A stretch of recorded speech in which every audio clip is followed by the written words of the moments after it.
This episode of The North Remembers is brought to you by Minute with Mary. So if you haven't yet visited minutewithmary.com, I've got an amazing array of makeup and skincare.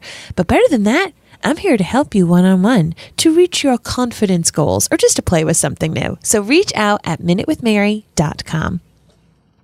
What did I say would happen if you told your sister? I don't want it, and that's what I told him. She betrayed your trust. She killed Varys as much as I did. This is a victory for her. Now she knows what happens when people hear the truth about you. Far more people in Westeros love you than love me. I don't have love here. I only have fear. I love you. You will always be my queen.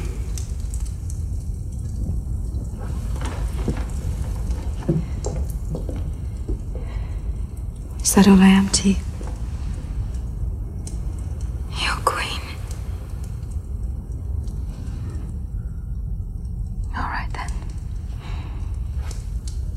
Let it be fear.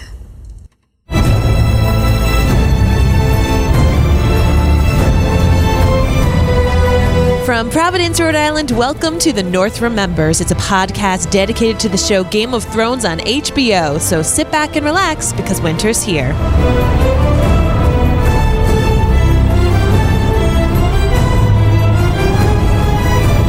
Hi, everybody. How's it going? My name is Mary Larson. My name's Blake, and I don't think I have ever been let down by something more in my life than the Golden Company. Harry Strickland was true to his name. Wow. Sucked. That guy. You know, if they maybe had elephants, if elephants were in the CGI budget, let me just get a CGI budget off my chest for a second. After watching this episode, there is no way I am ever going to forgive them for that piss poor goodbye to Ghost, blaming it on the fact that they didn't have enough CGI money to have a proper goodbye with a CGI'd wolf because wolves are hard. I'm sorry. Well, part of it was also that they had to bring an actual wolf style. This is what they said. Listen, I'm just calling BS. Anyone else agree? Let me know on Facebook and say, I agree with your BS. After seeing this week's episode, they had money, they had talent, they could have done it. As I said before, Jon Snow could have at least even waved. Maybe did a little sign language, I love you. Sure. Blown a kiss. Okay? Blown a kiss. I'm not saying he needed to like nuzzle and snuggle and spoon Ghost, okay? They didn't need that kind of emotional thing. Just a little pat on the head would have been fine. This has really come to bother you, huh? Yes, because I truly am upset that, like, A, the direwolves haven't come back because I really thought they were going to, and B, that they're like, oh, we couldn't say goodbye to Ghost because of CGI reasons. This is Game of Frickin' Thrones. Yep, you got all the money in the world at your disposal. Okay, I'm just getting that off my chest. Now that it's done, we can move on. Okay, we're here now, which is good. We're here. You know what isn't here? What's King's Landing. Oh no, King's Landing has bit the dust, as they would say. Another one bites the dust. Freddie Mercury would be proud right now. He would. That needs to be the new theme song for this. You know, it's not biting the dust though. Us.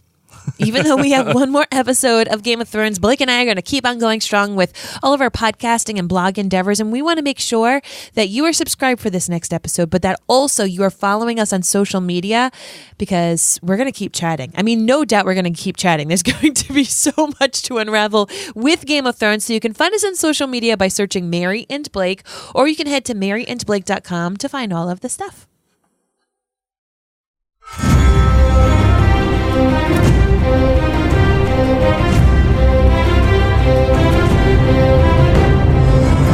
So break down the episode details for us, Blake. Well, the title was The Bells. Fairly obvious why it was called The Bells. It's what we were all looking forward to. For whom the bell tolls is an entirely different question, I feel like. But that's what the title was. The director was the amazing, terrific, just out of this world Miguel Sapochnik, who has directed many episodes of Game of Thrones. I almost said This Is Us. Many episodes of Game of Thrones. Can you imagine? I know. If he directed an That'd be episode the of This Is best. Us? Oh my God, I'd be so freaking happy. Including Hard Home and The Battle of Winterfell. Also, this episode, and some others too. And Winds of Winter. Hey. The guy just gets it. Truly. He is awesome. He's easily one of my favorite directors in the TV world going right now. And the writers were the Double Ds. Dan Weiss, David Benioff, the showrunners of the show, who wrote, as I said, a kabillion episodes of Game of Thrones, as every good showrunner should do. And that is that. Mm-hmm. So, Mary. Yes. Let's get the drum roll here. What do you got for your dragon rating? A 4.9. Okay. A 4.9. Okay. Yep. Why are you giving this a 4.9? Meaning that's what? Lower than you expected because yeah. everything's been 5s? Yes. Okay. I just am really confused about what I'm supposed to be feeling right now. That is why. And I know it'll be resolved. Yes. After I watch next week's episode, I might come back and dramatically change my rating, or maybe I'll just bump it up to 5. It was awesome. I was shook, whatever that means. Hip word that everyone uses now. This is a very close 5, except I am so stunned and I don't know what I'm feeling nor how I'm supposed to be feeling right now. Got it. I assume that that's on purpose, but I'm not quite certain if that's on purpose. So 4.9 it is. All right. For me, we're looking at a 4.93. Nice. You're higher than me. I am. This is very, very rare. Yes. Very rare. I couldn't go full 5 because full 5 is usually perfect, and 5+ is that thing that is just that is reserved for the perfect. I mean, more than perfect. The game-changing episode of television overall, for all of television, not just a show. But I felt that it was better than 4.9. So you just made up a totally random, amazing number. I made up a totally random number, and I'm giving it a 4.93. Love it. It was visually outstanding. The craft here again was perfect. It was perfectly paced, and I really feel like it was a true handcuff to the Battle of Winterfell. Mm-hmm. And the Long Night. Just a real good companion piece. Agreed. For this episode and for the season. But the encounter with Euron Yeah. kind of kills it for me. Agreed. And that is the small thing that brings it down to a 4.93 for me. However, I feel like that is how I feel anytime Euron Greyjoy is on stage. So true in character, but also WTF with this character. Right. So Just what do you die. got for your GBG? What is Dead May Never Die? That's the problem. Excuse me. What is Dead May Never Die? There Sorry. you go. There you go. Okay, my GBG, my good, my bad, my great. My good was the special effects team. This episode blew me away. Ba-dum-bum-ting. Get it? Hey. Blew me away. If you have not yet had the chance to watch the 25-minute special, I highly recommend that you do. They really go into depth about how many people it took to create those flames, because so many of those flames were not CGI'd. They were actually constructed, and then they were able to use that and put in different places. But I was shocked. I was shocked. I mean, this episode was stunning, but then watching that after episode special, just on the fact of the pyrotechnics alone, took this episode to a completely different level. Mm-hmm. So my bad was, as I said, I don't really know what I'm supposed to be feeling right now. Who are the good guys? Who am I supposed to trust in for the last frickin' time? Where the frack is Bran? Where is Bran? Part of me actually thinks that Bran plotted all of this. That he told Sansa, hey, tell Tyrion. And let's just wait here. Let's not go south because bad stuff's happening. Part of me feels like Bran knows what was going to happen and just chilled up in Winterfell. Anyway, That's a valid and reasonable point. yeah, that he's like, whatevs. All of them are going to die and we're going to be safe. And whatevs. Bran. And also, Dick. I liked having all of the shots on the ground, but why was there so much short-haired lady time who tried to get the Cersei cut? Remember in the 90s when everyone tried to get the Rachel cut? Yes. And like no one could do it as well as Jennifer Aniston. Like you'd go and you'd be like, I want the Rachel, and you'd come out and you'd be like, ooh, what did I just do? This woman saw Cersei's cut, you know, which was shame, shame cut that Cersei just kind of stuck with. Shame cut. And this woman was like, oh, that's on trend now. Give me the shame cut. Did not pull it off. The shame cut. Shame. You're welcome. And then my great was feeling all sorts of feels for Team Stark once again. I can't wait to delve into this more, but man, I am still feeling like I am House Stark, and I was just so happy that my Starks aligned with how I would have felt in this episode, how I was feeling in this episode. It's a really nice circle to back in the beginning where we really started with House Stark. And I feel like this episode, because we were grounded in Arya on the ground, because, you know, obviously most of us were sitting there saying, oh my God, like John was, that we once again are rooted in House Stark as a viewer. And I really enjoyed that. And I thought that it was a nice, as I said, to kind of end of this circle. So how about you, Blake? My good was Ramin Djawadi again. Ramin Djawadi, his work for this season, it reminds me of Bear McCreary's work in Outlander. Ooh, yeah. Where it is incredibly consistent. Just consistent. And it's the best thing the show has to offer sometimes. Yep. His version of the Targaryen theme, which we all have come to just hear when the dragons appear. Yes. He was playing this version of the Targaryen theme that was twisted and totally sonically different from what we've come to expect, while Dany was flying around King's Landing and just being crazy. Just going full crazy. His version of the Targaryen theme was fantastic, and it reminded me actually of Outlander and how Bear changed the theme for the Stones and how he twisted that theme for Galus in season 3, spoiler alert. But for those Outlander fans, you'll know what I'm talking about. But for those of you who don't know Outlander, just go back to the scenes where Dany she's first flying around and just blowing up everything, and you hear that theme and it just sounds different. It sounds like crazy. It just sounds crazy. I really liked it. All right, the bad for me. Oh, this one was bad. And it brings the whole episode down to almost a full point for me. Well, a full 1/10 of a point. Euron versus Jaime. Once again, what is dead may never die. What is dead may never die. And none of that has ever been as true as the character of Euron Greyjoy. Man, the guy just won't go away. He got full Dracarys, and he's still alive without a friggin' scratch on him. And then he swims to shore for God knows how long. He's Ironborn, man, so they can swim. That's true, and he has enough energy to fight Jaime Lannister. To do lethal blows to Jaime Lannister. And he just happens to run into Jaime Lannister at the exact right time.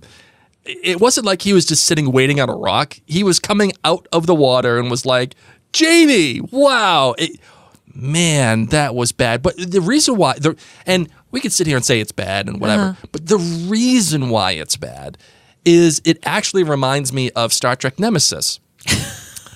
Bring it down, because I do not know this. Hold on. Yep. Okay, good. I'm glad that's not for me this time. I know. It reminds me of Star Trek Nemesis. And at the end of Star Trek Nemesis, spoiler alert, there's this scene between Commander Riker and one of the Reman boys that has like the second in command of the Remans. And they had no idea what to do with them.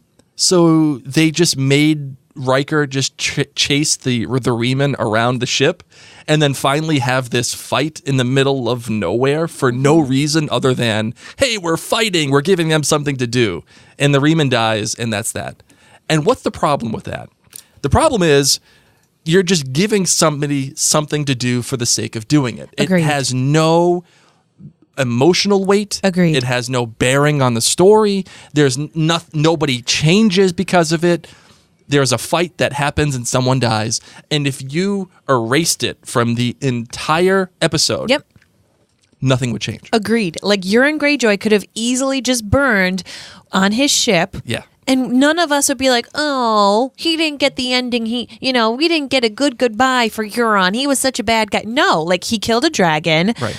He died by a dragon. Fabulous. Jaime Lannister did not need to be mortally wounded. Nope. Because he was going to die. Once again, the crypts are not the safest place, guys. In case disaster strikes your hometown, crypts are not the place to hide. Right. But like he would have died there, or he could have been hurt, by a little bit by people shoving during Sure. the mass chaos that was happening. Just in King's Landing. So exactly, this could be deleted. I am really excited for George R.R. Martin because he's able to see this and say, That probably isn't what I would want to do. I'm going to skip that part. That is not something that's going to be in my story. So nothing changes as a result of this fight. And because of that, I can't get behind it. If Jaime died at the feet of Cersei, right, while he goes to see her, like he collapses before the whole thing.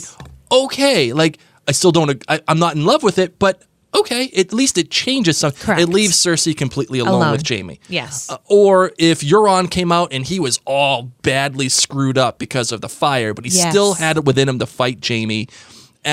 Okay, I'm still not in love with it. Listen, but you can't scar that sexy man. No, he's too sexy.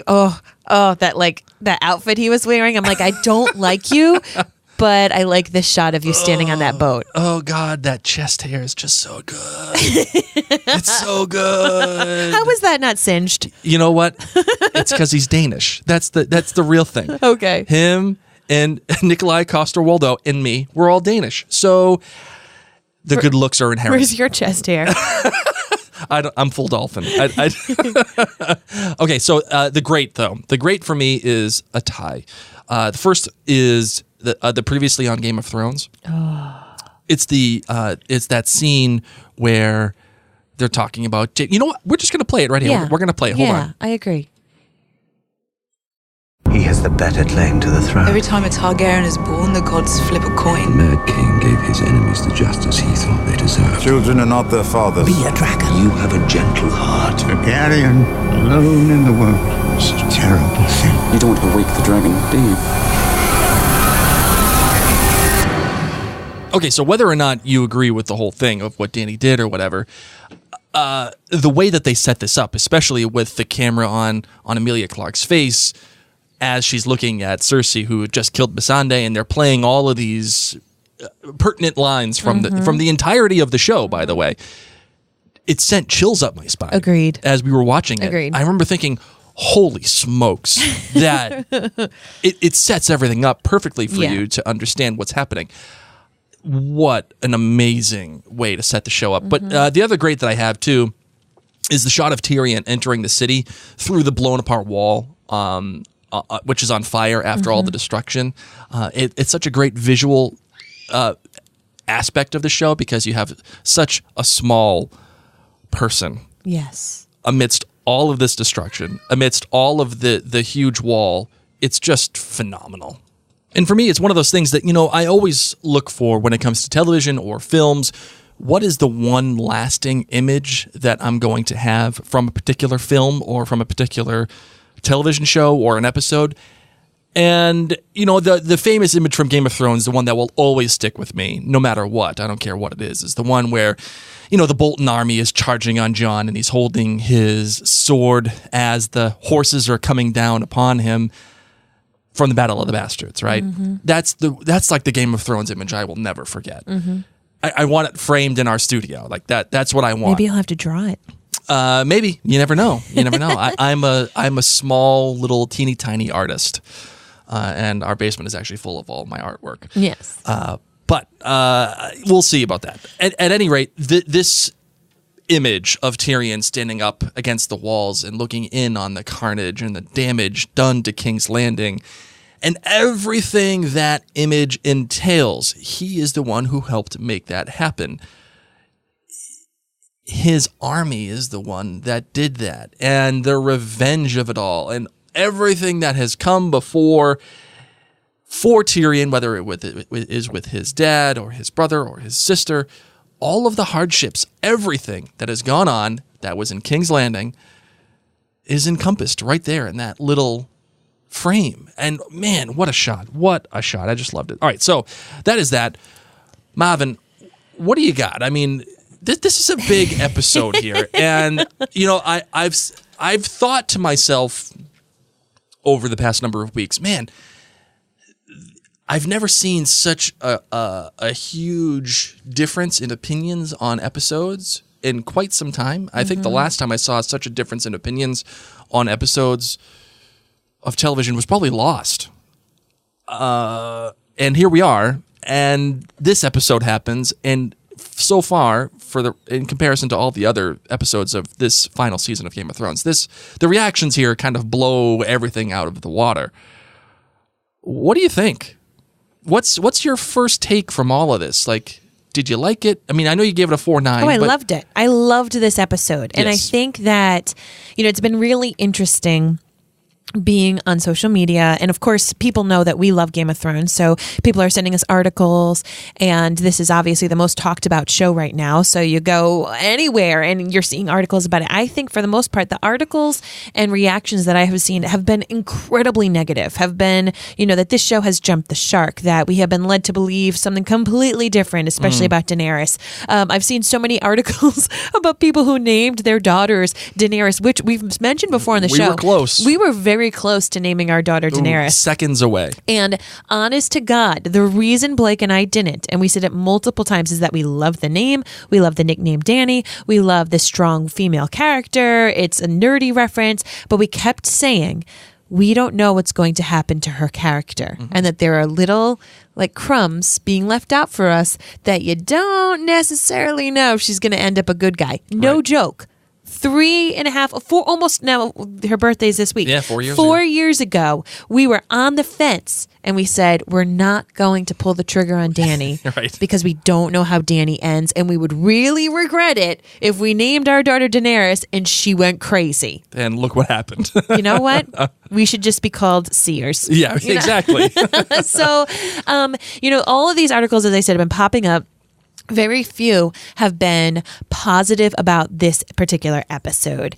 And I myself and Blake, we really limit how much we talk about the show before we come on the podcast. But both of us were like, we really liked it. I did. We really liked it. I liked it for a lot of reasons, Agreed. So I just want you guys to know that maybe this is going to be a different perspective than you have. Maybe this is going to be a very different perspective from other podcasts or blogs that you've listened to.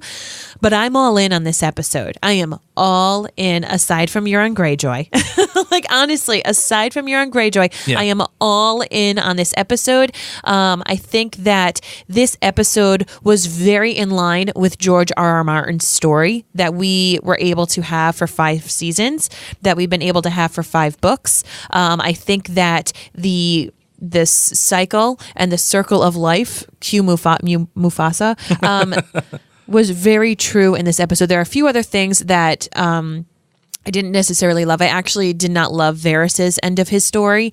I think that he, above all, has been the most stable character. Has been very, you know, true to his word. Like, he's never lied. He's never betrayed anybody. Like, well, he's betrayed people, but he's always been true to his word that what comes first is his love of the realm. And I think that there were some questionable things, which I'll just delve into now because he's not too awfully big of a plot point for this episode. So I'll get it out of the way. I think that, I didn't love his death, but on the flip side, I think that was just to show you, like, Daenerys is going to kill everybody, anybody. Like, she can just burn Varys right in front of us. Right. I did love the goodbye that he had with Tyrion in one of the after show specials. They were talking about how the actor who plays Varys gave this really different reaction when Tyrion touched him. And the director said, you know, why did you do that? And Varys said, not once in this show has anyone ever touched Varys. Mm-hmm. And then here he is. That was the first time he was touched by someone. Right. Mind blowing. But what I really enjoyed was seeing him frantically write these letters, you know, to whomever. I'm really interested to see if any of the letters got out, leaving the rings, which I assume is payment for this little girl. Like, I have no idea why take off your rings. Maybe for the little girl so she can have a bite to eat. That's just one little lasting bit of you. What do you think that conversation was about between he and that little bird, that little girl? About the people watching her Yes. and everything? I don't know if it's because he was trying to poison Daenerys. I don't know if it was because he's just trying to keep an eye on her, like what is she doing? Mm-hmm. But I really liked it. I really agree. liked the conversation. The girl, it shows that Varys still has his little birds. Yes. It shows that he's still trying to manipulate things to his advantage.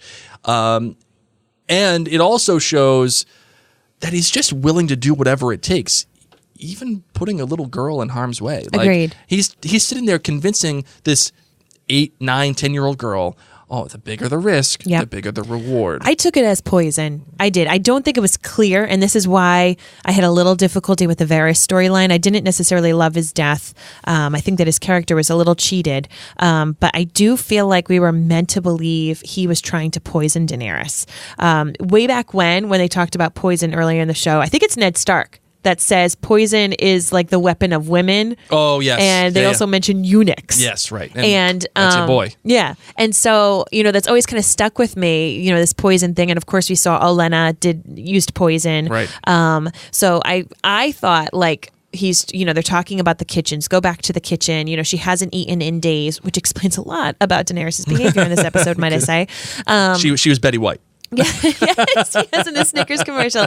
But if it was supposed to be poison, I don't know. I mean, maybe that's just left up to our interpretation. No matter what, that Varys is still trying to get the word out. I'm interested to see if the word did get out. Right. If she was maybe able to deliver any of these letters. So of course we're going to find out in the next episode. But I did like that some of us could see that and think, ooh, is he trying to poison Daenerys with his little bird? He still has his little bird. So farewell, Varys. I think there's an argument to be made that Varys would never be so sloppy As with to try the letters poison? and the poison, and I mean just coming out on the beach and trying to talk to Jon the way that he did and trying to convince him that hey, like there's a better option here. These are Hail Marys, though. They know they're Hail Mary moves. Exactly my point. I think again, there's a conversation to be had. But the ultimate counterpoint is this is a Hail Mary. And it's a Hail Mary because he knows after the conversation with Tyrion, he knows that he's probably not long for Correct. the world. Because once you have that conversation, you and I both know, and Varys absolutely knows that Tyrion just can't not say anything. He has to bring it to Correct. Daenerys. Has Correct. to.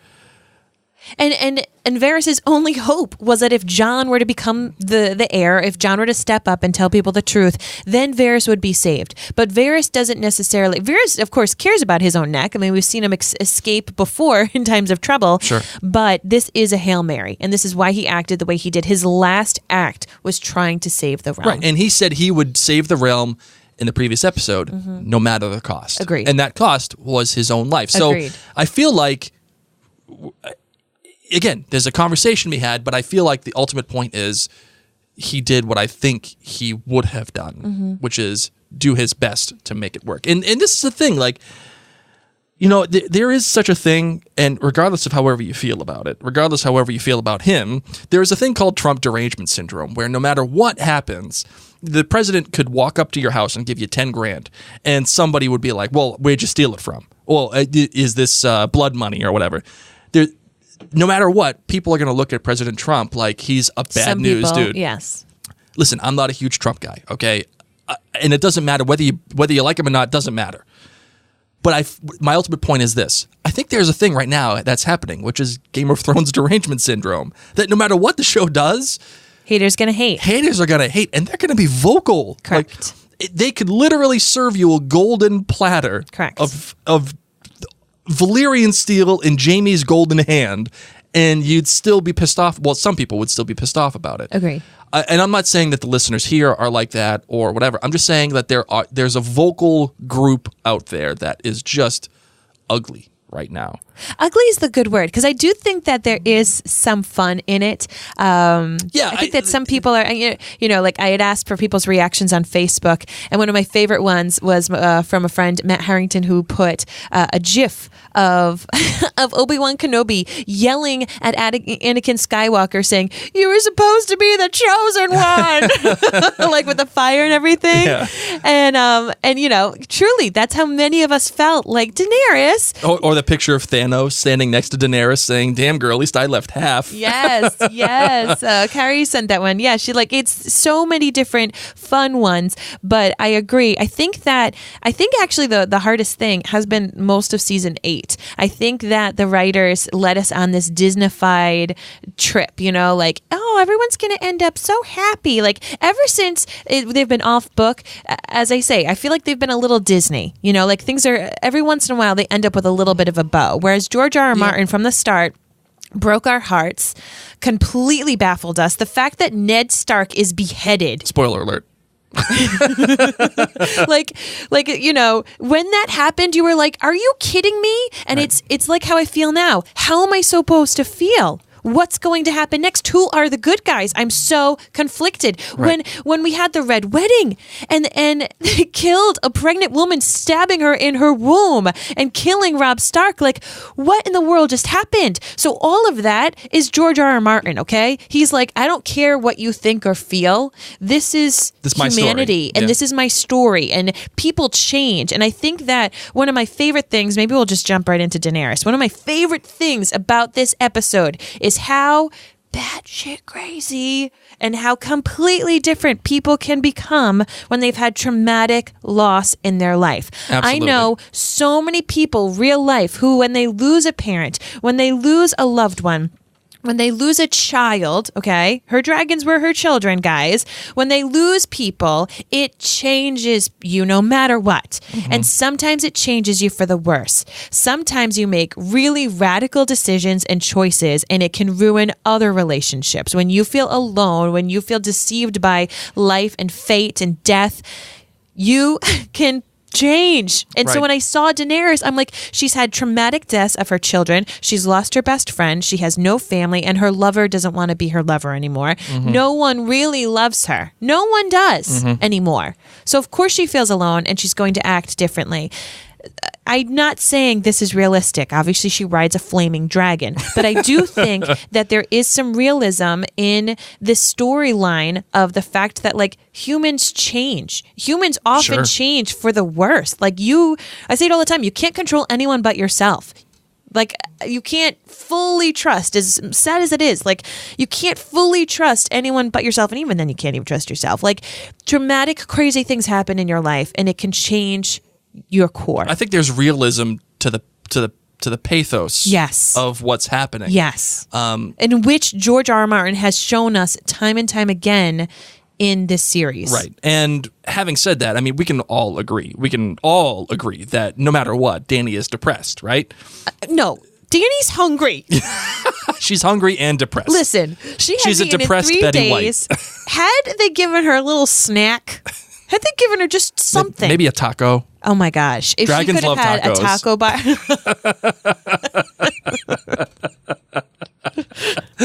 For those of you who haven't read that book, it's a treasure. Dragons Love Tacos. Yeah, if she had like a taco bar the night before, like before you have a big game, you have a pasta night, a pasta dinner. Yeah. They needed like a good old fashioned pasta dinner. Yep.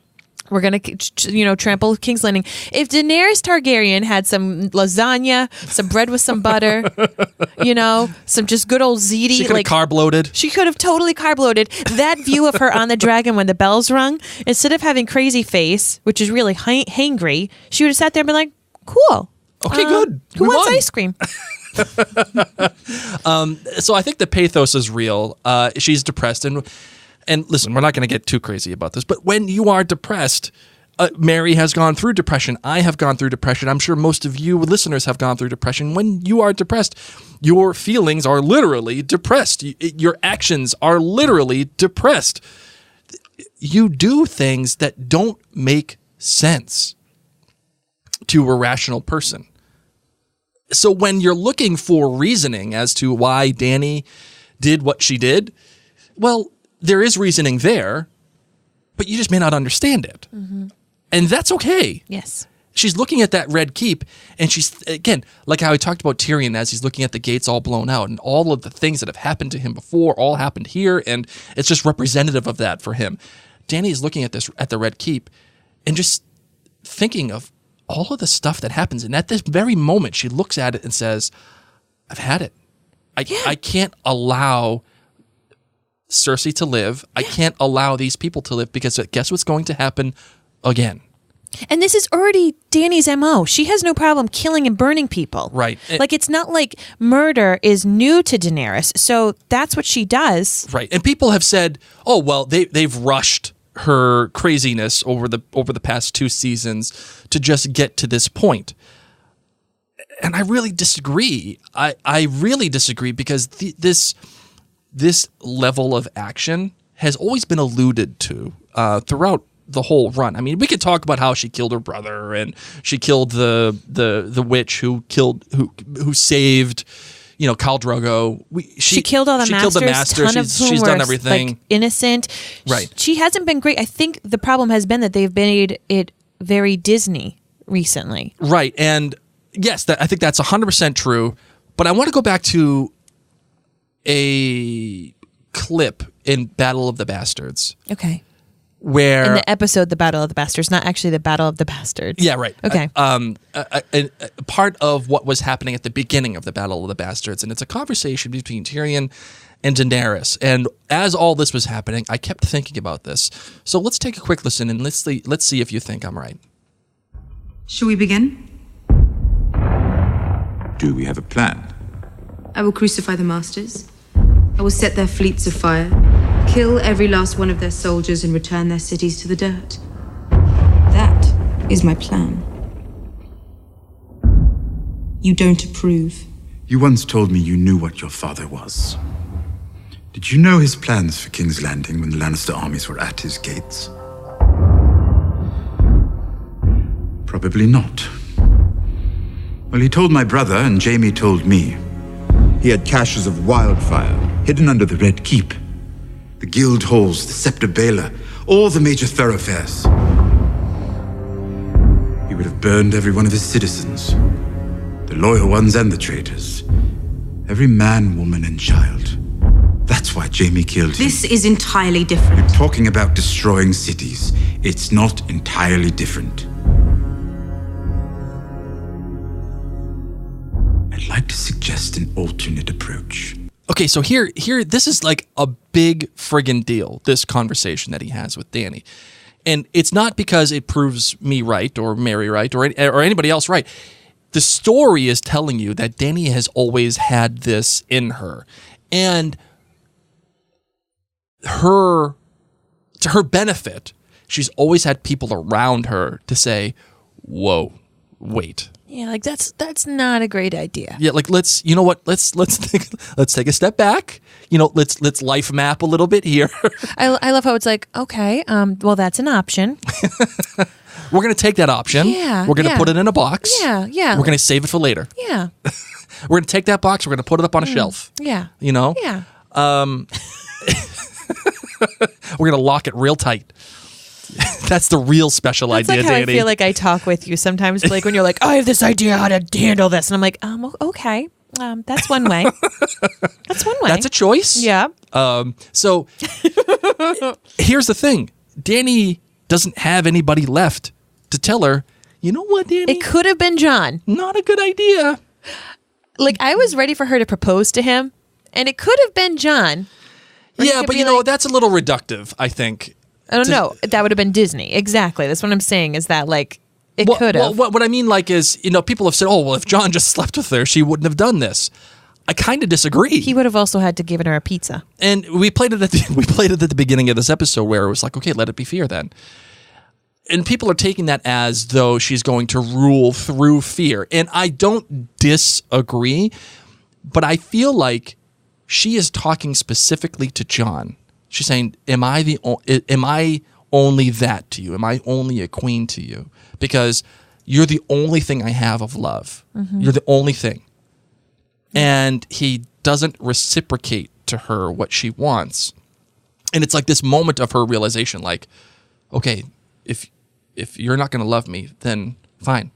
It's going to be fear with you too.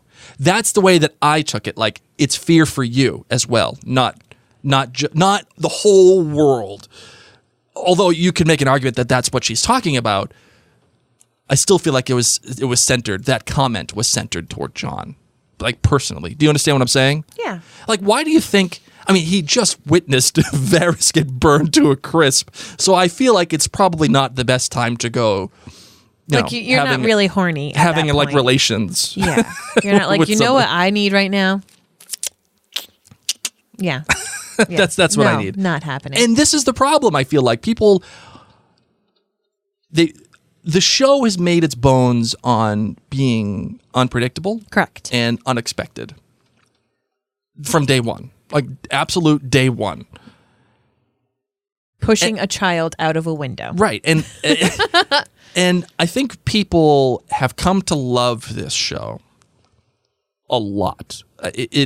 I mean, millions of people watch this bad boy. We watch the video scenes of people watching it at bars and cheering and crying when Arya kills the Night King. Spoiler alert. People take this very seriously, so they have expectations and they have wants and they have needs. And we want Clegane Bowl. We want Jaime to kill Cersei. We want all of these things. We want Dany to be the leader that we thought she is. But when the show does something unpredictable and it does something to break your heart like this, like killing a pregnant lady during the Red Wedding. Like pushing a child out of a window. Like pushing a child out of the window, like chopping off Ned Stark's head. People are disappointed because I think they have expectations. And that runs into the whole Game of Thrones derangement syndrome, where if it doesn't meet your expectation, it's bad. The problem, I think, though, is that it's become the cool thing to be like, oh, well, Battle of Winterfell was dark. It was dark. Squinterfell, Blake. Squinterfell. Sorry. Oh, Dany went crazy. We just played a clip for you where that's just one clip where Dany is showing, and that was back in season 6. So I feel like they have built up to this. And if you watch the series as a whole again, you're going to find that there are things there that show to you that Dany is just not stable. And as she loses all these people, and as Jon does turn her down and doesn't give her what she wants, as she's looking at that Red Keep, all of it comes together. It's not just Jon turning her down, it's everything that's happened to her. She's an orphan. Yep. Her brother sold her. She was raped. Nobody's ever loved her. Right. Really. And all she has is fear. And she's probably looking at this city saying, I have fear. And if it's going to be fear, it's going to be fear. I hope she gets something to eat. And so you can't be upset at the show for doing something that you wanted it to do, which is be unpredictable. And Dany turning on that entire city as she's looking at it, as she's thinking to herself, if I don't do this, it's probably all going to happen all over again. These people are going to rise up. She herself said the people of Meereen rose up against the Masters at her calling, and they took the city, and they did. Who's to say that won't happen again in King's Landing? Well, to be honest, I kind of get it, because here's the thing. People of King's Landing weren't rioting against Cersei. The people outside and the rest of Westeros didn't like Cersei, but the people in King's Landing have been doing pretty well. Things are going to be a little bit better, but they're doing fine. They're not asking for a new queen, and then in comes this woman with a crazy dragon. Mm-hmm. And she's just hoping that maybe they will learn to love her as well. No, you know what it reminds me of? It reminds me when you get a new step parent, like a new stepmom, and you're like, wait, who are you? Wait, I'm supposed to love you now? I don't think so, girl. Nope. Not on board. Not on board. So she knew that as she's sitting on top of her dragon being like, I'm going to be the stepmom, and I don't even have ice cream. I don't have gifts. I literally just have a scary dragon. Why are these people ever going to love me? Sure. How about I just get rid of them and start with some new people? And listen, for me, it's a tactically right move. It is the right thing to do. I mean, when you're thinking about it from Daenerys' perspective. Yes, from Dany's perspective. Erase the people that aren't already on your team. For all the things that she's gone through, it's the right thing to do for Dany. But seeing the horror and everything that happened on the ground level, not okay. It makes you conflicted, right? Because you had that moment of the Golden Company and your boy Harry Strickland. Oh, that sucks. Sorry. You know what? Hold on. I hope he has a better role in the books. That's all I can say. I hope so too. But and listen, if you wanted to argue with me about the Golden Company, how much of a waste of time that was, okay, sure, fine, whatever. Great. But thematically, it plays into the idea that no matter how many men that Cersei had, no matter how many people she brought in, it wasn't going to matter. It wasn't going to matter. Again, they're not the White Walkers. You have a fully friggin' grown dragon. You saw what happened on the loot train battle, right? You saw it. The Golden Company wasn't going to make a difference anyway. Correct. And so we go from that moment of the Golden Company just getting blown away and the dragon coming through and Dany blowing up all the scorpions, and you're thinking, man, this is friggin' awesome. Like, Cersei's going to get it. This is the thing that we've been waiting for. And they all walk into the castle. They walk into the city. Jon is there. They're just tearing guys down. They're pissed.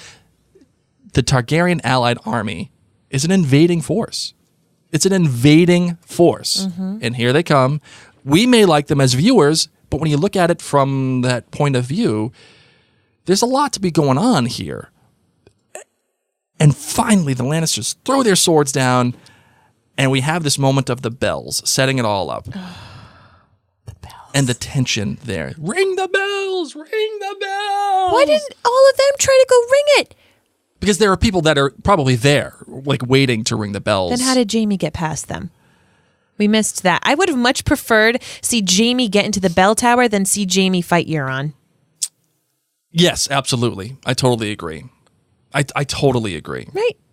But it was that great tension. I know. It was that great tension that made that scene worth it. And as Dany's just Agreed. looking and seeing her face contort again, Emilia Clarke, just Nailed excellent it. stuff. But we're here with Jaime, and I kind of want to go over this real quick. A lot of people said that his redemption arc is now gone. It's over. It was a waste of time. Do you agree with that? No.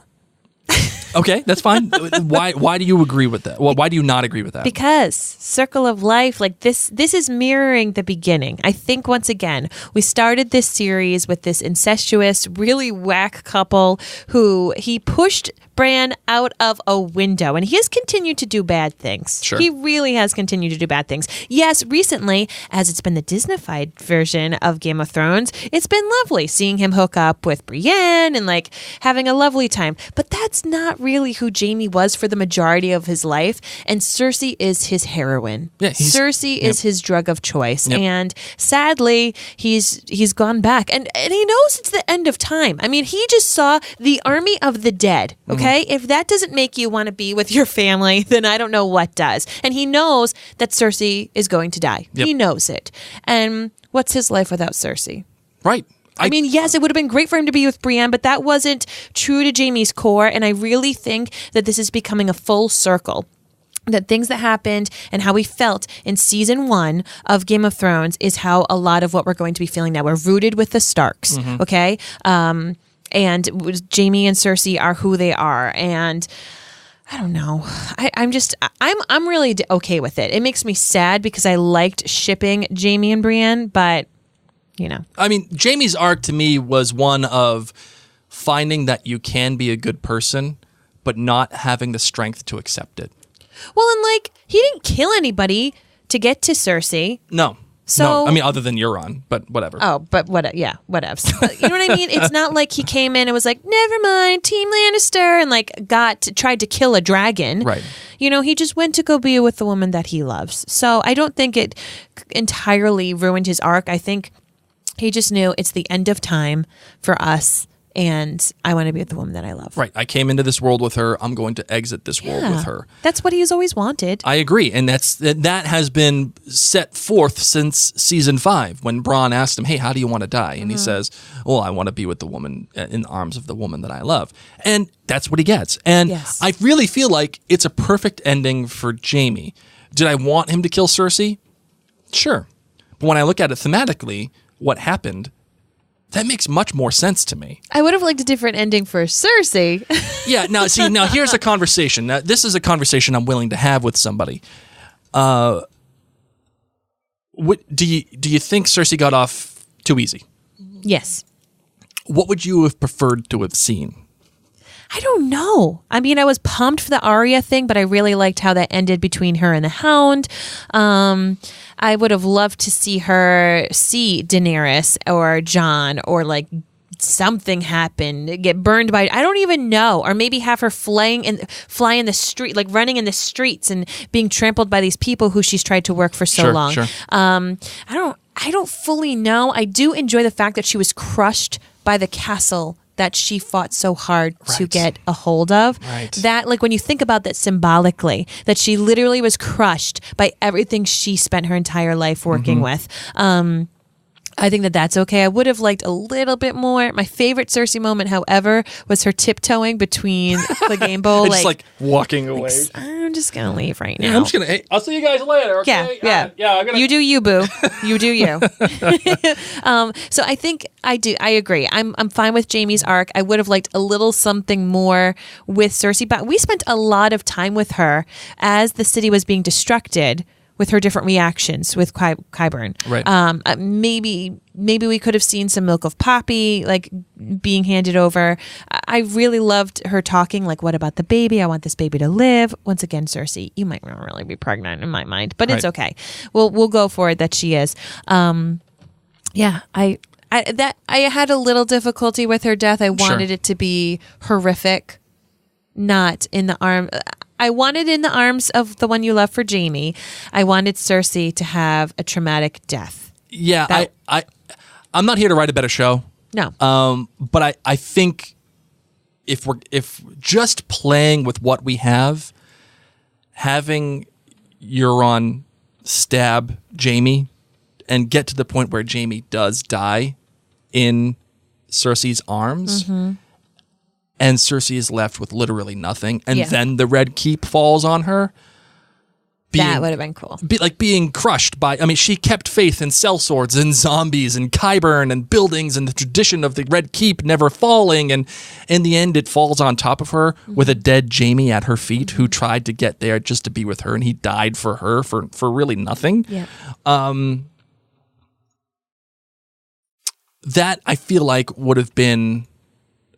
slightly better, but I still accept and I still quite like her result, which is all of these things that she has kept faith in after everything that has left her, after the zombies and Qyburn and all of her advisors, and she is left 100% alone, only to be met at the map that she created, which was just busted in half by the dragon, and then Jaime is there to be with her and to try to get her out.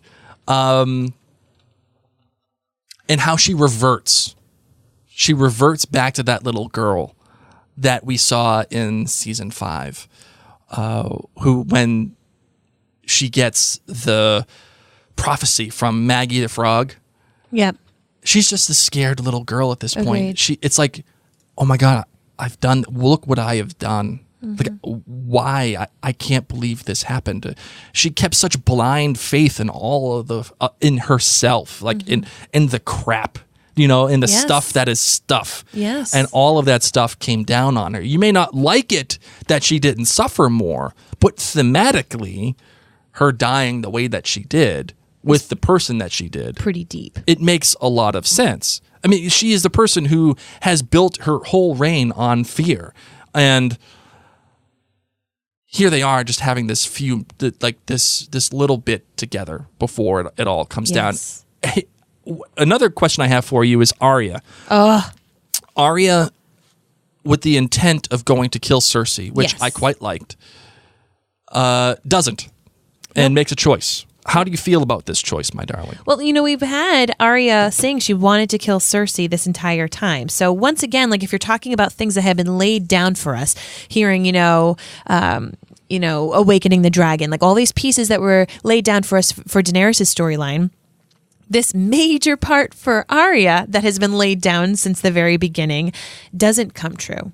And, even Sansa saying, I really, I really wished I was there to see her sister die. She says that to Jaime. Yep. These Stark women have wanted to see Cersei die, have wanted to see it and actively participate it because this woman has made their life hell. Sure. Cersei ruined their lives. So it was a little off, but on the flip side, as I said, I am really sure that because we started the beginning of this series rooted in the Starks home, in the Starks family, seeing and feeling things through the Starks perspective, seeing the innocence in the Stark family, I like that in this episode, we got that once again, and that the Hound was able to save the innocence of Arya and save Arya's life. And now we don't know where Arya is going, but to be able to go through the streets, to go through the chaos, to feel that Arya might be dead 3 times in that episode was really an amazing experience to bring it back down just to the humanity of it all, which I feel like we've always had with the Starks. The Starks aren't magical. The Starks don't have castles and armies and anything like that. They're just real humans. Yes, they're lords of Winterfell, but I feel like we as the show watchers can relate best to most of the Starks. Sure. And by able to have Arya's perspective in this episode was a really, really smart move. Do you think the choice that the Hound gives her, if you come with me, you're gonna die. Yep.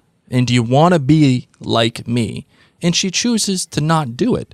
Do you feel like that is the right choice for that character? Yes. Okay. Because I agree. I agree with you. But once again, it's a complete opposite of from what we've been told all this time. So this is why I'm saying it's interesting because we've been told all these things about Daenerys. We've been left little breadcrumbs about this. Whereas from day one, Arya, I'm not a lady and, wants to be a warrior and does all these things. That part of her life has come true. Arya will go down in time as being the greatest warrior for killing the Night King. Sure. It's interesting to see now, does she go back to Gendry? Does she end up deciding to be a lady? Does she do all these things? What is Arya's end point? And but I'm really happy that she did make that choice to see this relationship with her and the Hound over the past several seasons. Yep. And then to see the love that they have for each other, this really messed up love. And she says Sandor, yes, thank you. Yes. But he asked her, if I get hurt again, are you going to leave me to die? Yes. He wouldn't let her. He gave her the option and pretty much told her, right, I don't want you to die. And it comes full circle again back to the Stark girls, where the Hound was like, listen, come with me to Sansa. And if you do that, you're going to live. You're going to live. Come with me. Yes. And she didn't do it. Yes. And he says to her in this season, if you came with me, none of this stuff would have happened. And here, full circle, he's telling Arya. Is the Hound Severus Snape? Severus Snape. Snape. Yeah. Sorry. I need my coffee. You're a wizard, Harry. He kind of is. He's been looking out for them all the frickin' long. He kind of is. And sacrifices, Yeah, well, I mean, within context. Yeah. Oh my gosh, I'm going to see him in such a different light on all my rewatches. And I think the real beautiful thing for Arya here and why this choice works for me is because, again, of arc. We talked about arcs for Cersei. We talked about arcs for Dany, for Jaime, and here we have one for Arya. Arya begins the show as a girl who becomes a trained assassin without emotion, killing the Night King, as a matter of fact, and she continues her quest for vengeance, the same quest that the Hound has. And her ultimate goal is crossing off that final name from her list, which is Cersei. And it's a valuable and valiant effort to want to do so. The problem, though, is the list. That's the problem for Arya. That is her driving force. From season 2, that list has been her main goal. But that is the problem. That's the list is what's holding Arya back. Yes. The list is keeping her stuck in that mode for vengeance. So when the Hound gives her the realization that she will become him if she continues going on with this list, then her growth is then stunted. Her growth is the idea of saying, Sandor, thank you. Because she can now let go of the list. There's no point in doing it. There's no point in going to kill Cersei when you know you're probably going to die as well. Well, and also, you know that Cersei's going to die. I mean, by this point, they know that Daenerys is bad shit, okay? They know Daenerys is going to kill Cersei. She's already killed a million innocent people. Right. There's no way that Cersei's going to be alive. So some people from Arya's list have been ticked off that she wasn't able to kill. And so this way, it's like, she's going to die, honey. And you would die here too. Right, so there's no point. Why don't you just go home? Because you know that he's going there for the mountain. Yes. And, God forbid something happens to the mountain. And it's just with all the dragons flying around, the castle crumbling, none of this is going to end up the way it reminds me of The Last Jedi. This isn't going to end up the way that you think it's going to end up. It's not going to go the way that you think it is. And I also find it fitting for that character because Arya has always been one where she gets into these modes of doing X, Y, and Z thing. Yep. And she goes all in. And then she has this moment where she realizes, wait, this probably isn't what I want to do. And that is exemplified perfectly in season 6 of Game of Thrones when she's at the House of Black and White. Yes, Braavos. And Braavos. And she speaks to Jaqen H'ghar. And she goes up to him after killing the waif and saying, I'm Arya Stark of Winterfell. And I am going home. And I'm going home. Yeah, girl. Right? And that is what this moment is to me. Like, people weren't upset at that moment because they got what they wanted. And here, what's true to the character, in my opinion, is recognizing her fault and her changing opinion of, I have more than this. I have my family. Yeah, and I think Arya's going to need to find a new hobby, okay? She gets a lot of adrenaline rush out of killing people. So I'm really excited to see if Arya takes up javelin throwing, swimming, something that is not as killing, but still gives her the endorphins that she needs. Yes. Just something other than Maybe whatever. She'll just have sex all the time with Gendry. I really feel like Dany here is something that we could continue to talk about a little bit because of Arya, which is green eyes, closed green eyes. Think, and I know we just got done talking about the vengeance and how that changes a person and how she has changed from that person. But do you think Arya goes after Dany? I would love that. But it's going to be interesting to see how Dany dies. If she dies.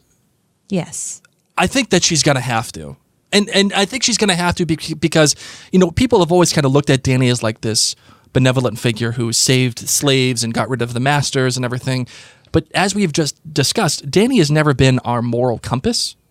Correct. Like, truly, she's never been the absolute moral compass. The absolute moral compass. Does she get stabbed in the back? Like her father? Maybe. Who's going to be the new Queenslayer? Well, I wonder... Is it Jon? Well, and I was just about to say, the absolute moral compass of the show has always been Jon. Correct. Always. Correct. Does that moral compass have to come out? And does it have to... Because we're now left with this real... I just picture Bran rolling up. Jon, you know what to do. I got to go now. But no one comes and gets him. He just stands there. Maybe Ghost will redeem us all and just bite her head off. Because she's lost all connection. She's lost all connection. Well, I can't say she's lost all connection. How sad is this? If you had told me before the season began that we're like figuring out who kills Daenerys Targaryen, I'd be like, shut your mouth. Yeah, you wouldn't want it to happen. Which good guy is going to kill Daenerys? Yeah. Maybe she'll be eaten by her dragon. Had you told me that this conflict was coming, and this is the beautiful thing about the show, it's unpredictable. I don't have a 3-eyed raven time because I have no idea what is going to happen. Or maybe she wins and it's not the happy ending, it's just the tragic ending. Could be. It very well could be. And if that happened, I wouldn't be disappointed. It'd be very George. It would be George. So, like, she has lost all connection. Well, I can't say all, but most of her connection to humanity. Like, she's gone and just burned everybody. There has to be repercussions. There has to be I remember when you're watching The Leftovers, spoiler alert, if you haven't watched Leftovers yet, skip ahead like 15 seconds. There's this moment when Kevin comes back to life And Damon Lindelof said, "Oh my God, if somebody came back to life, you would want to talk about that. Like that would be the only thing you talk about." And I feel like Dany burning down King's Landing is something that people are going to have to talk about. Yeah. We're going to have some kind of... All the copays. Yeah, every single copay there ever was. There has to be a conversation here. There has to be some... Like, what is Jon going to say? What do you even do at that point? You feed her. So I think we need to have a little chat. How do you feel about the choices you made today? Do you feel like you made the correct ones? Yeah, let's do a little reflecting. Maybe it's going to be Davos. Davos would be like a really good But even Davos therapist. has been somewhat of a moral compass on this show, too. Agreed, that's why I'm saying. And both Davos and Jon, have been part of the problem now. They are part of the problem that has been created in King's Landing. You saw it as Jon was watching these people rape and pillage and kill, and what are we doing here? His own men. Killing his own guy. He's trying to stop everybody from doing, and watching Grey Worm just take a spear and just murder people. Grey Worm. Ugh. Right?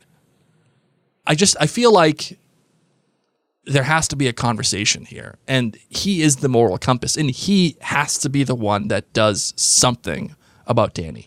I can't see anybody else doing it. Is Tyrion dead next episode? That's a good question, because we've also followed him.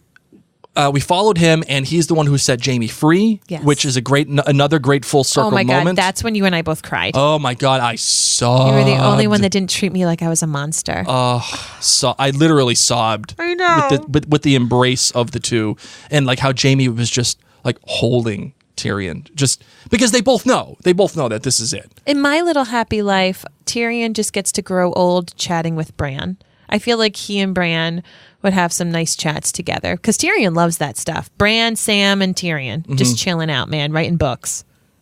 Yeah, but does Daenerys find out that he let Jaime free? I don't know. I don't think so. I mean, she feels betrayed by Tyrion, Jon, and Sansa. I think she's going to want to eradicate those people in this next episode. Maybe not Jon, but she wants to kill Sansa. She's wanted to kill Sansa since Sansa didn't bow down to her. Well, I don't think she wanted to kill her. I think she wanted Sansa to know who's boss. And now that we're in this frame of mind, but Daenerys does that by killing people. Yes, there's a history of that. I mean, she did lop off. I mean, she did just burn the Tarleys to death for no reason other than that they didn't bow down. They didn't bow down. They rebelled. They actively rebelled, and that's the real question here. Are we going to have an active rebellion in the final episode? I don't know.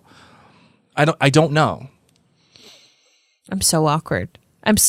This is my bad. I don't know how I'm feeling. I don't know what's going to happen. I just want it to be Sunday night so I know what's happening.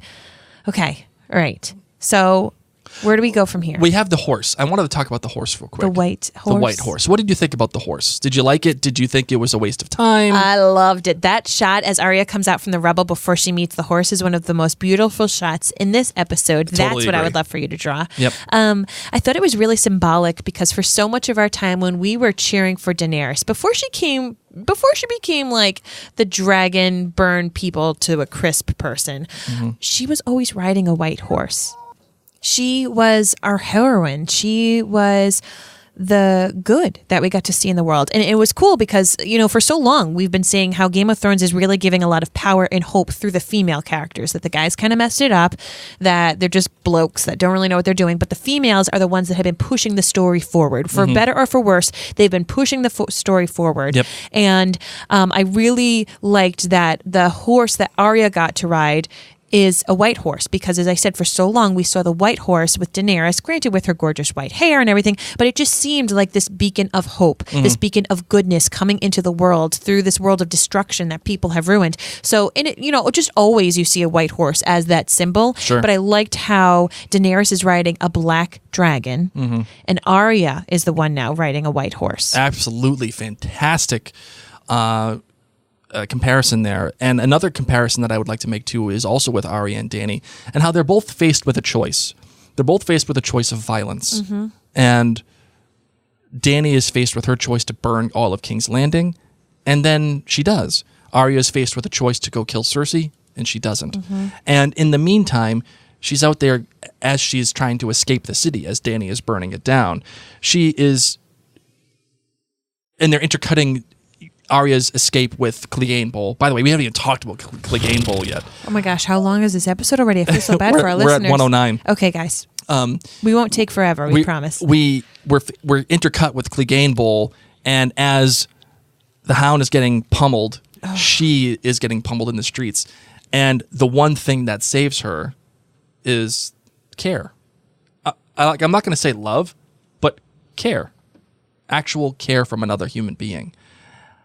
And that's the difference between Dany and the Hound. Dany and Arya.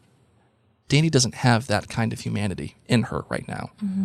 Arya does. And that is what I think is probably representative of that horse. Like, it's that moment, you see this beautiful white horse, but it's caked in blood and mud and gunk and yuckiness.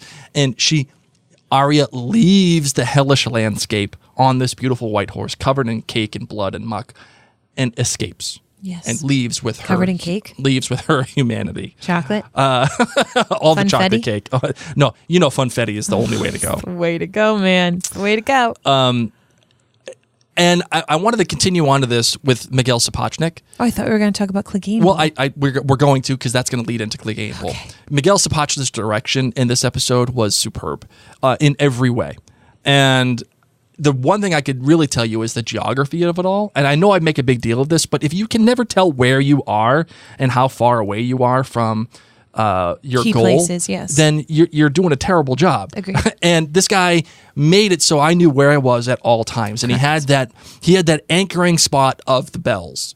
The bells are where we had that anchoring spot. And then we had the gate, and then we had the Red Keep. We knew where we were at all times based on those frames and how he framed each shot. Because of that, it was a fantastic way to go with this episode. And building into that is Clegane Bowl. It's something that we have actually wanted this entire time. We finally get it, and it didn't disappoint. I agree. There are some people who have been disappointed by it. So I don't know how you can. If you're disappointed in Clegane Bowl, you're wrong. I loved it. I loved the slow undressing of the mountain, so we could see this grotesque, inhuman person that he's become. I loved seeing the mountain fling Qyburn. Oh, yeah. Who just there you go. Boom. You're dead. Dead. And as we said before, the tiptoeing of Cersei, I'm just going to leave you two to this. Because the mountain, the Hound could have easily just sliced her on his way up. You know what I mean? And I like that he didn't, by the way. Yes. I like that he didn't. Agreed. Because it didn't matter. No, exactly. I don't give a shit about you. The fight itself was so good. I was so nervous when the mountain pulled out his trick move of squishing eyeballs in. It's his finishing move. It really is. It's like Mortal Kombat. I was screaming. I was like, not again. And Blake can attest, when he did that, as he picked the Hound up with his thumbs in his eyeballs, I literally had to put both hands over my eyes. So there was the smallest pea-sized sliver of light showing through, because you knew that it wasn't going to happen. I mean, you hoped. This is Game of Thrones. Who knows what would have happened? Right. But that just brought back the worst memories that Your PTSD. My PTSD, because I didn't cover my eyes that well. When he fought the Viper? Yeah. That I was not ready for. So, but the way that they ended it, with the Hound dying in fire, sacrificing himself to kill his brother finally, but also having the flames be his end. Brilliant. There was also this moment too when the Hound says, and he takes off the mask falls off. He takes off his armor. The Mountain does, and the Hound says, "Yeah, that's who you've always been." It's just so great. And even when after he's stabbed him in the face, and he's saying, "Die, you effer," and he just starts laughing. Yes. Because what can you do at that point? And that's when you have that moment of realization. He has to die, and I have to die. This is the only way that this is going to end. He literally stabs him so many times that would have killed any other person. Yep. And he's still... And the last thing I kind of want to cover here... I really hope the Mountain's dead. Let's be real. For him to save... He's dead. Okay. He's dead. He's got to be dead. The last thing I want to cover here are the prophecies. Okay. A lot of people have... expressed displeasure over the prophecies that they think should have happened. And they've been so concerned with them. And I say this to Outlander fans all the time, and I really, I cannot believe that I'm saying this to Game of Thrones fans. I can't. Because generally, Game of Thrones fans have always separated the book from the show, for the most part. Okay. Outlander fans have not done so, for the most part. But Game of Thrones fans have. The book is the book, ladies and gentlemen. The show is the show. And you have to remember that the show is dealing with its own mythology. Yes, it uses the books. It is guided by the books. But just because the prophecy of like Azor Ahai didn't come together the way that you thought it was going to, because that's the way that the book describes it, doesn't mean that what happens in the show is bad. It also doesn't mean that the Valonqar prophecy doesn't have to happen, because within the context of the show, the Valonqar prophecy actually doesn't happen. And the Valonqar is this. It's the one where Maggie the Frog says to Cersei in the flashback, the Valonqar will have his necks around your hand and you'll die and yada yada. In addition to your kids will die, Right. you're going to, okay. This is the exact prophecy from Maggie in season 5. She says, will she marry the prince? And Maggie responds, you'll never wed the prince, but you'll wed the king. Cersei asks if she will be queen. Maggie responds, yes, you'll be queen for a time. Then comes another, younger, more beautiful, to cast you down and take all you hold dear. And 3, Cersei asks if she and the king will have children. Maggie responds, no, the king will have 20 children, and you will have 3. Gold will be their crowns, and gold will be their shrouds. Now, I may not be a smart man, but at no point did I hear anything about Valonqar in any of that. Those are the only things that she said. And because Jaime didn't kill Cersei, people are upset the Valonqar prophecy has been wasted. No. It just didn't exist within the context of the show. And maybe he'll do it in the books where it actually is. I think the tough thing is that the show has gone on for so long that people have forgotten things are here or there, and different people, book readers versus show readers, will talk about different prophecies. And when people talk about Maggie the Frog and they say, oh yeah, she said this, she said that, maybe people just got a little confused and they forgot what exactly it was that she said. And now it's been talked about so frequently that it's become like, oh yes, Maggie the Frog did say this, but she didn't in the show. Yeah, in the book, she says, when your tears have drowned you, the Valonqar shall wrap his hands around your pale white throat and choke the life from you. And Valonqar means younger sibling. So, you know, she always thought, Cersei, that it was Tyrion who was going to be the one that killed her. She never really thought that Jaime would. I mean, even if you wanted to compare the ending, you kind of could. Because Jaime is the one that does put his hand around her throat. They do die together. She did have a pile of tears. But within the show, Valonqar was never mentioned. It just wasn't. Agreed.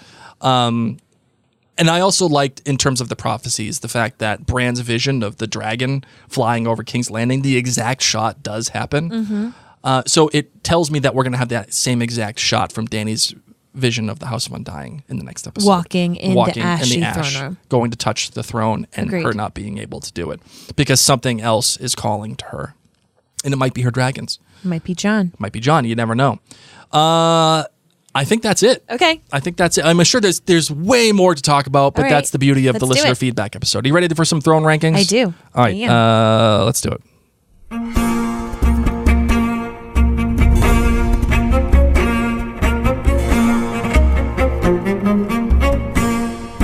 All right, what do you got? I don't think there's going to be a throne. I don't think anyone's sitting on a throne. I think the throne situation, it's over. It's old news. And that throne hurts. That's all I've got. There is no 1, 2, 3, 4, 5. I'm just down with nobody sitting on that throne. I'm kind of with you on that one. I'm not in love with Jon sitting on the throne. I don't think he will. I'm out. I've been out on Dany. I don't want her to be there. Listen, there is going to be some serious asthma in King's Landing. People need to move to the Vale. I've been talking about it forever. Property prices in the Vale just went up. Much better place to live. But if I had to make some choices here, I'm going to say number 3 would be Gendry. Nice. I'm down. I'm still... He has no idea what he's doing, though. No, he's got no idea. But he only has like 2 people to rule over. Number 2, Sansa.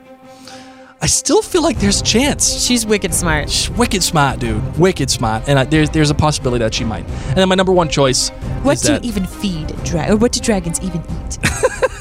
My number 1 choice is no throne. I'm down. None whatsoever. All right, are you ready for Three-eyed some raven? Three-eyed Raven time? Yeah, because I have one.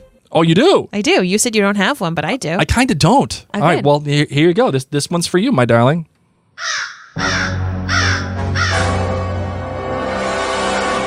I think that Jon Snow is going to have to take control over Drago. Oh, I like that. Like I'm Targaryen. You can't play nice anymore, Dany. Like, no. Because if Dany's away from her dragon, Dany can be a prisoner. She could be a prisoner. She could be sent to the north. It's the dragon issue that is an issue. And I think if Jon can take control of Drago, that... Not Drago. what am I Drogon. saying? Drogon. Oh my gosh. I've been watching too much How to Train Your Dragon. or Rocky IV. Oh my goodness. You know what the thing is? So we're recording this in the morning. Usually you guys get me when I'm at my peak in the evening after I've had several cups of coffee. Yeah. Right now I've just had one.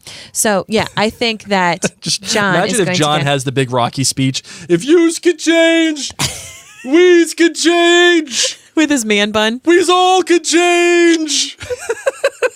Says it to Dany.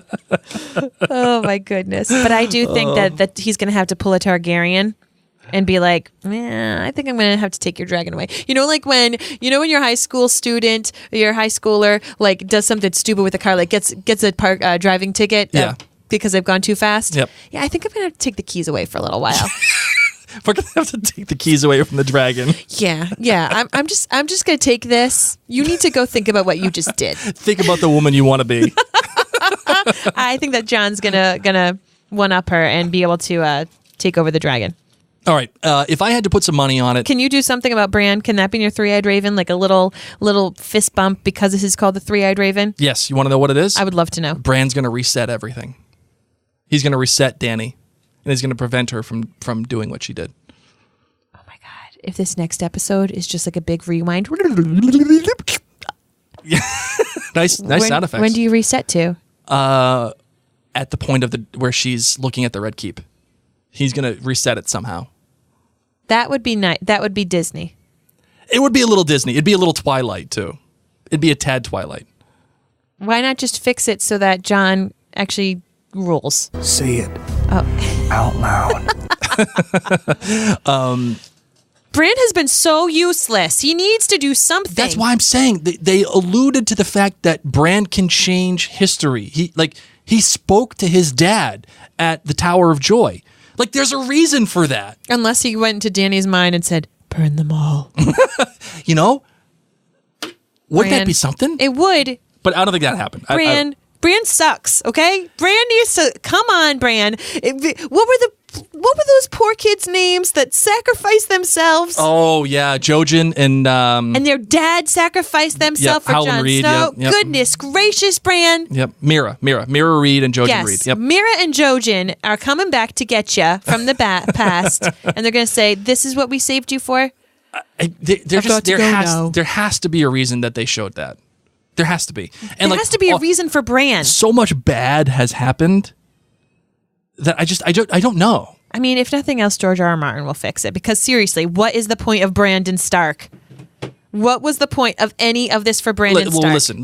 This is a commandment of Marion Blake. You can't kill somebody for something they haven't done yet. Okay, you can't kill the double D's for something they haven't done yet. No. I'm not killing them. I told you I loved this episode. I'm down with it. It's just if Brandon Stark does not do something useful in this last episode, yes. I'm going to be pissed. I will agree with you on that.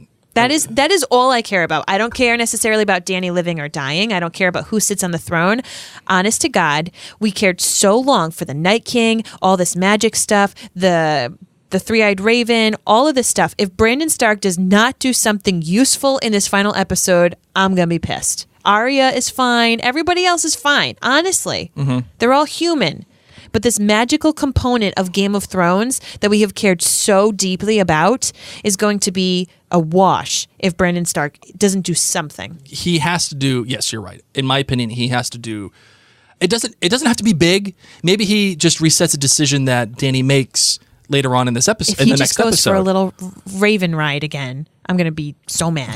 I've got to go now. We need to make a T-shirt. Like you be in the conversation with somebody, you wearing the shirt, you just show them your shirt. All right. So yeah, that, and I think Jon, and I've said this now for the past 3 episodes, Jon has to be the one that kills Dany. Has to happen. Has to. Agreed. Dany can't live. She has to pay. Just like how Jaime had to pay for all the crap that he did. Again, you may not agree with it. There has to be repercussions here. Something has to happen to Dany. So that's my take on it. All right, are you ready to close this bad boy out? All right, because we're an hour 24 into this. Sorry, ladies and gentlemen. What can we do? This is a big episode. It's the second to last friggin' episode of Game of Thrones. We're going to break all the rules. All right, here we go.